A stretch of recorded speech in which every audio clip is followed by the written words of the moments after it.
Welcome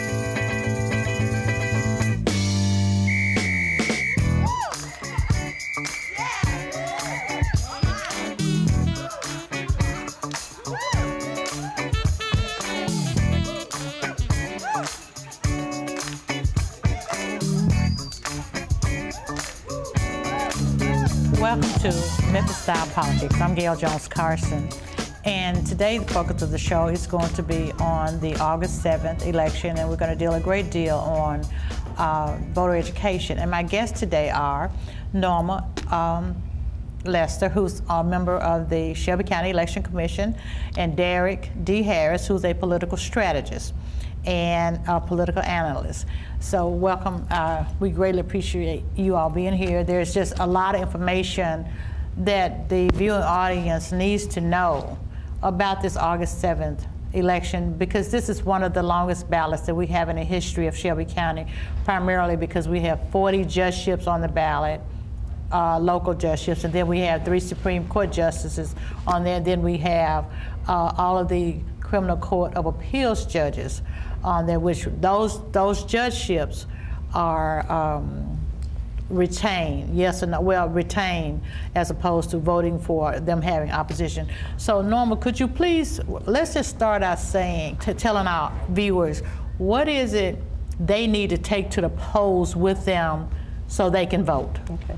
Well, first of all, let me say I appreciate you affording me this opportunity, because I think it's important that we get the information out to our voters. And this is the longest ballot that we've ever had. There's about 263 names on the ballot that's vying for 160 positions. So obviously it's quite a few. What I want to strongly encourage everyone is to print up a copy of that ballot, mark off your names so that you'll know who it is that you're going to vote for.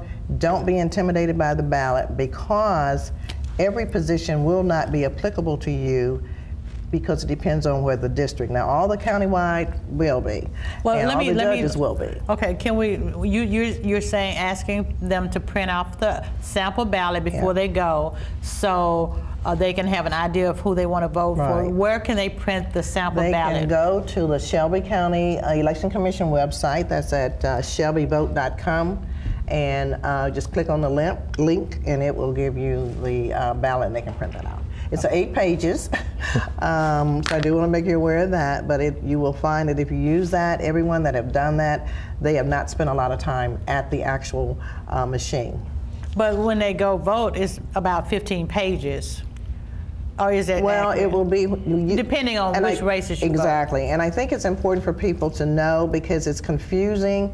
This is a primary and a general, and so people are getting confused because they don't want to declare. Mm-hmm. You know, they don't understand why they have to declare their party, because they don't have to declare in a general normally. Mm-hmm. And you don't have to declare now, but if you don't declare, you're only going to get a general ballot, which will be the county races. Which will be the county races and the judicial races. Right, but it won't be the races specific for your area. So if you declare a party like Democrat or Republican, then you will be able to vote for a congressman, you'll be able to vote for U.S. Senate, you will be able to vote for the governor. Governor, that is correct. So those are the 3 positions. In the state legislature. And the state legislature, state representatives and state senators, U.S. Senate, governor, and U.S. Senate. And the state, and we've got the state executive committee members on that. Yeah, the state executive committee, yes. Which both the Republican and Democratic parties. Yeah, so if you don't declare those positions, you will not be able to vote for.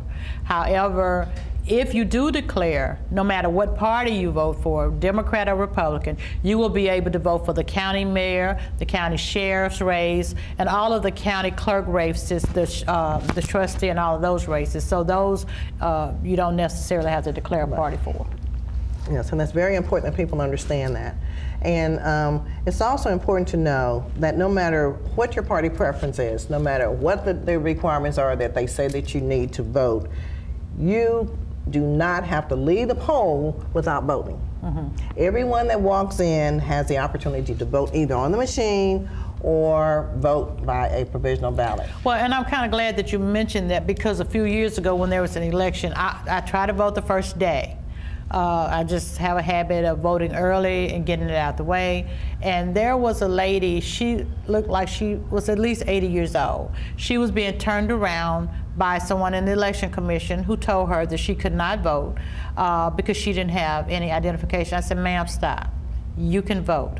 And I talked to the people that I said, this lady can vote. I don't know why you're telling her that she can't. Well, she can do a provisional ballot, but she'll have to come back. Well, you need to give her that option. So you're saying that they can vote, but okay, on election day, how does it work with the provisional ballot? Okay, and you know, I tell people this because I think it's important for you to have that opportunity and make the decision if that's what you want to do. But personally, I do not advocate for the provisional ballot, and the reason being why I don't is because those ballots, unless there is a close race or a tie, those ballots, you know, we don't really do anything with them. Okay, unless it's a close race. Unless it's a close race. I mean, they're there, they're valid, and we put them in our total, but they're not really, because the race is over. I mean, on election night, those ballots will not be in the totals. I did not know that. Yeah, no, they're not, because you have 2 days after the election to meet the requirements to satisfy those. So therefore, they're not. And for me, if my person win, I want to feel like I played a part in them winning by voting on the machine. And if you do a provisional ballot, you know, they won. Well, let's talk about how important it is. Right now, the trend has been for the last several years, more and more people vote early. And about half of the voters, seems now, do vote early, and then maybe the other half vote on election day. So with this ballot being so long, how imperative or how important is it for people to really consider voting early? It is crucial. I push for people to vote early. I also push for anyone that's over 65, anyone that has any handicap, to do an absentee ballot. I think it's important for people to know that the absentee ballot versus the provisional ballot does count in your totals on election night. Okay. So we run those, and they are released with the early voting totals. But so you have so many people who are afraid to do absentee, they're afraid to do provisional, and then you have some people, voters, who are afraid to vote early. Exactly. They think that something's going to happen to their votes. Coming and speaking of that, I mean, we've already had some challenges at some of the polls. The poll workers at some of the voting locations have gone, they may go in every couple of hours to see what the vote total is for that location. Well, some of the locations are showing, 10 a.m. the vote was 175, 12 noon, the vote's 135, 2 p.m. the vote is 153. How does the numbers change and go fluctuate? Now, I can see the numbers fluctuating up, but not down. So how does that really happen? So these are the kinds of things that cause people in Shelby County to not trust the Shelby County Election Commission. I mean, we have a history of things, and I know they get upset when we bring this up, but you cannot continue to minimize the problems that we have with this election commission. We've had one election that was overturned. That was the race that Reverend Kenneth Turner and Kenneth Whalum. Kenneth Whalum was in the school board race. That race was overturned. It's being his decision. The decision on that race was is being appealed. But I'm just saying, then we just had another situation where a race where they didn't do something that's considered legal that they should have done. So it's very difficult for people to trust this election commission, because 8 years ago, Dee, don't you remember when we went to bed with some Democrats winning, the next morning they all were lost. But when we went to bed, they were winners. Right. That happened twice, I think. But I know it happened in 06. Yes. So, well, there have definitely been some challenges, and I can certainly identify with the feelings of the voters. However, I don't want to discourage voters from voting, because until we can make change, the system that we have is a system that we have to work with. And so I do want to encourage voters to still vote. I want you to know what your rights are, and I want you to be able to stand your ground. And I think you need to know. So if a voter has a problem on the day that he or she is voting, what should they do, Norma? They should ask for the election official. The election official. Yeah, but what if the election official is causing a problem, like what we just had, where our election official was telling voters, you can only vote here if you're going to vote Republican. So what do voters do? And this is what I'm saying. Don't leave. Let someone witness what is happening and call. Call down to the Election Commission office, and if you don't get them, call my number, 484-7767, 484-7767. everyone in Memphis, I think, has that number, and they don't mind calling, whether I'm on vacation or not. Well, I give it out a lot. Everyone does. On Facebook and everywhere.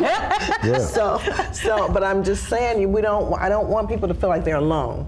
You know, that they're going to be mistreated or whatever. We want them to know, and this should be the feeling of the Election Commission as well, that they want to make sure that the integrity of the voting process is protected. And I am very adamant that that is my role on the Election Commission. Okay, Norma, let's go back to when a person goes to the polls, what kind of identification does he or she need to take with him or her? Okay, you definitely need a state ID, a Tennessee state ID, okay. Which is a state ID or a driver's license. Mm-hmm. You can have a passport. What about birth certificate? And no, it has to be a picture ID. Oh, picture ID. It has to be a picture ID. Do you need one or do you need two? You only need one. You only need one. And you don't have to be challenged about your address, because I've heard that happen too.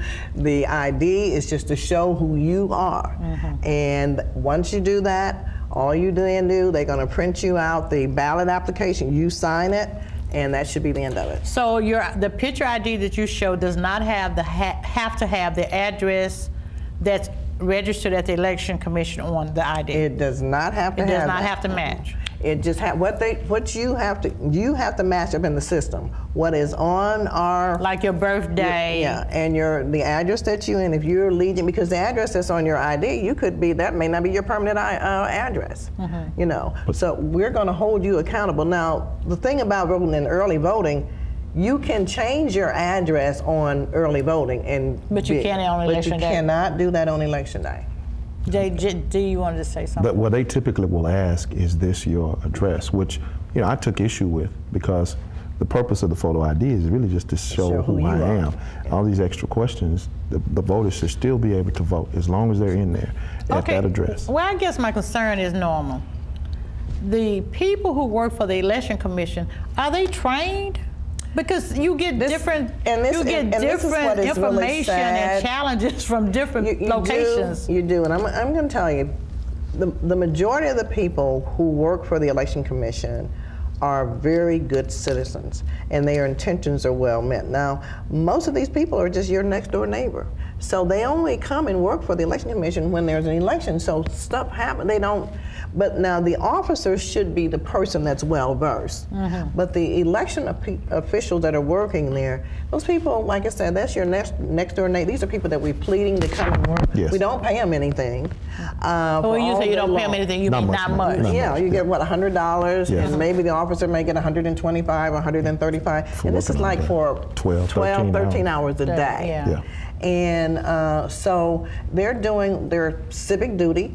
A lot of these people are older people, and they've been able to work in a certain precinct, and they form relationships and whatever, so they get a chance to talk and do whatever. But these are people who are not, and really personally, I am not satisfied with the training, and the reason why I'm not satisfied with the training, because it's only 2 hours, and then you expect for them to remember all this stuff, and now if they don't remember it, they can come back again as many times as they want to, but they don't get paid for that. See, they're only going to get paid. So I think that because we realize that that's a problem, we should bite the bullet and be willing to pay these people to be trained, to be properly and adequately trained. Because it's a lot of information too. So I want to, I don't want to really harass the staff because they're doing the very best that they can under the circumstances that they're working with. Well, I mean, I guess my concern is the constant problems. Every election, Norma, every election is something. And I don't care what they say down there. Every election, there's some major glitches. I mean, to the point that the TBI has been called in, the FBI has been called in, the Justice Department has been called in. I mean, well, we haven't seen the outcomes of any of those investigations, right. But they want federal monitors. Almost every election, not just this election, I did some research, almost every election, somebody, usually the Democrats, are asking for some monitors to come in here and monitor these elections. I don't know what it's going to do, but I mean. Well, when the public trust, when you have destroyed the public trust, you're going to have to humble yourself.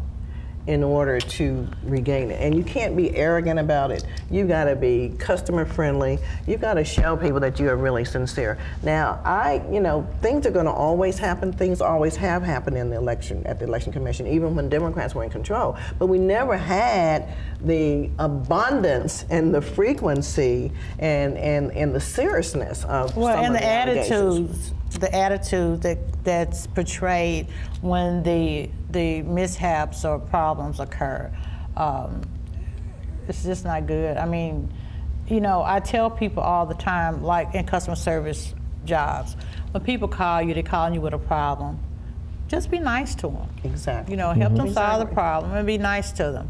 And I also give an example about, I can call one company and just be so angry when I call. But the customer service people are so nice, I get mad because I have to stop being mad because they're so nice. Because they're so nice. So I'm just saying, if they just show a little different attitude, I think that would go a long way. Well, I agree. I think that we are going to have to do more community outreach. I think that we also, even with the election officials who only work on election day, I think it'd be nice to kind of do something for these people. Let them know that you appreciate them coming and helping us every election, because the elections would not even be successful at all if it wasn't for these people. Those little 17 or however many people we have down in the office, they cannot run this election. We have to rely on the community. And I think that we need to do some things to show those people, whether it's once a year or whatever, just do something to show them that we appreciate and recognize them for what they do. Because most people, it's not always about the money, it's about how you treat them. And if they feel like you care about them, then they're willing